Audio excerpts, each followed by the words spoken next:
Howdy folks, Everett Johnson, Texas Saltwater Fishing Magazine. Time to give you a little preview of what we got coming in our February issue.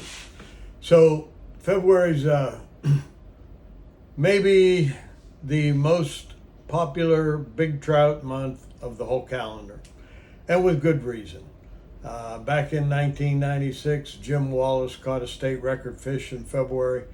And it turns out that water and weather conditions come together to make trophy trout more predictable.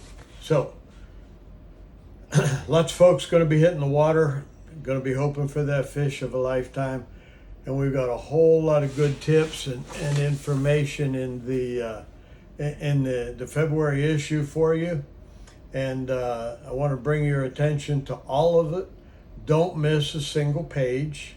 All of our writers got something to say on how they go about it and how they can predict success, and everybody got a little different take on it. So get in the book, see what you can find, see how it applies to your fishing program.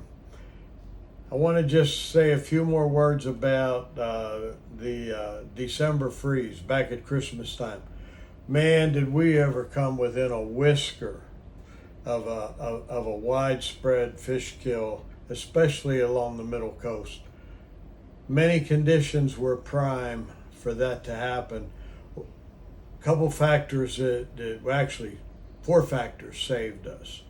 One was coming into that event, air and water temperatures had been running above average, and that helps. We also had tides above average. It's something a lot of folks don't think about.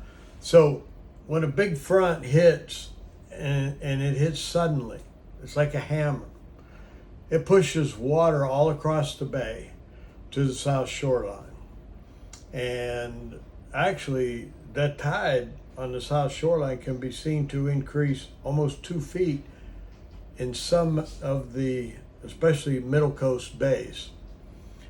Now, how does that help during a freeze? Well, first of all, it pushes a lot of water into shallow bodies because back lake areas hold lots of fish in that time of year in December.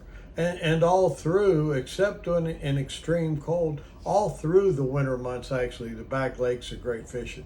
So we got a lot of fish staged back there and a lot of very nice trout. So that surge of a couple of feet of water helps protect them. Because if they're living in 2 feet and suddenly it rises to 3 or 4 feet, then that's going to be a big plus.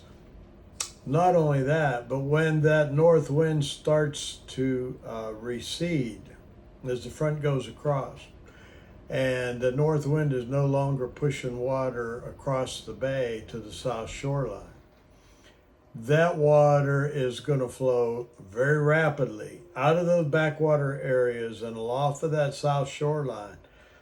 And that is going to provide an exit route for fish that might otherwise have been trapped had the front come in differently.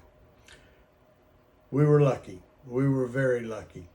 I can't even imagine if we would have had another February 2021 class freeze at Christmas time 2022, what the effect could have been. But it's a cue for us as concerned anglers and as conservationists. Our job is not done. Our trout fishery is still on the mend, it's still in recovery, and we need everybody's effort. You know, everybody loves fried trout. Everybody I know likes to fry trout. We haven't done any of that since the big freeze in February 2021. So my plea to you as concerned anglers and as conservationists, we can go another year or two. Let that fishery recover. Fish dinners can wait. We got more important business at hand. Thank you and enjoy the February 2023 issue. Good fishing to you. Be safe on the water. Thank you.